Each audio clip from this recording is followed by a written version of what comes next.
Ayan, good morning guys. Tayo tingnan natin ang mga alaga.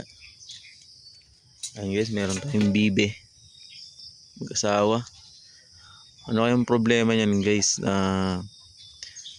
hindi na nakaparami ng bibe. Pag malapit na mapisan, kinakain niya yung sarili niyang itlog. Advice niyo naman ako guys kung paano to, i-adobo na ba talaga to. Nakailang itlog na po siya, pero pag malapit na mapisa, kinakain niya, tinutuka niya.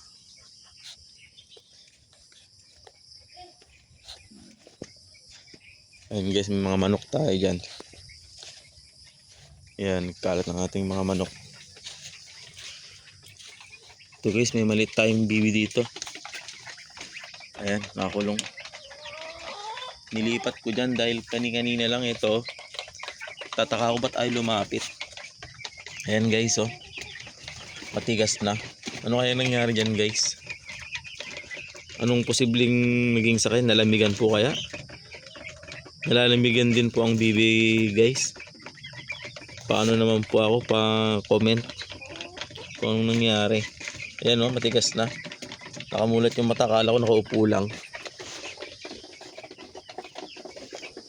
So guys, may mga ano tayo dito. Palaking sisiw. Yan. Kinukulong ko dahil pag ganyan pang kalalaki, inaano ng mga aso, inaabol, kinakain. Kahit nga malalaki na, kinakain pa rin. Ayan guys.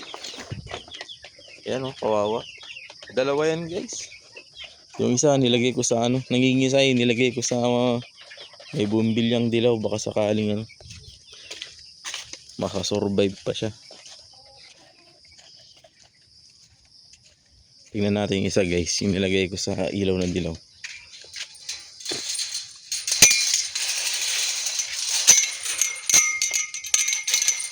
Nang lalabas, mga habol ka na naman ng manok eh. Diyan ka lang, diyan ka lang.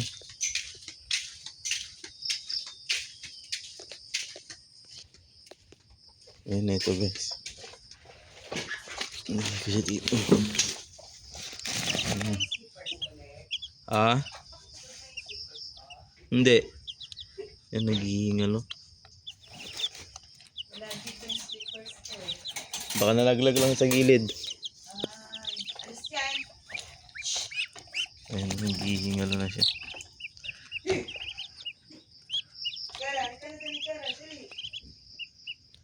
Sakaling mabuhay ito. Lagyan natin sa ilaw.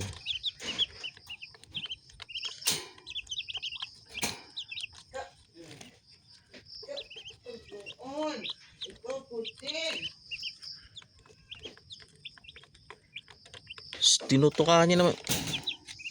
Lalong mamatay yan. Pinapainitan ko baka mabuhay pa eh. Dilagyan mo ng titisyon sana. Ame. Ay, pati mga itlog ng manok ko. Ano nangyari? Kalat-kalat. Napasa? Basag-basag. Prito na lang to. Okay na. Ay, nako. Sabado.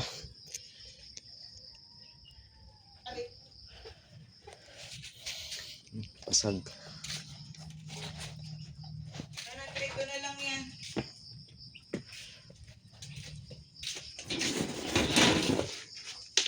Ang gaang kasi itong karton na pinuntahan niya. Isa naman yun.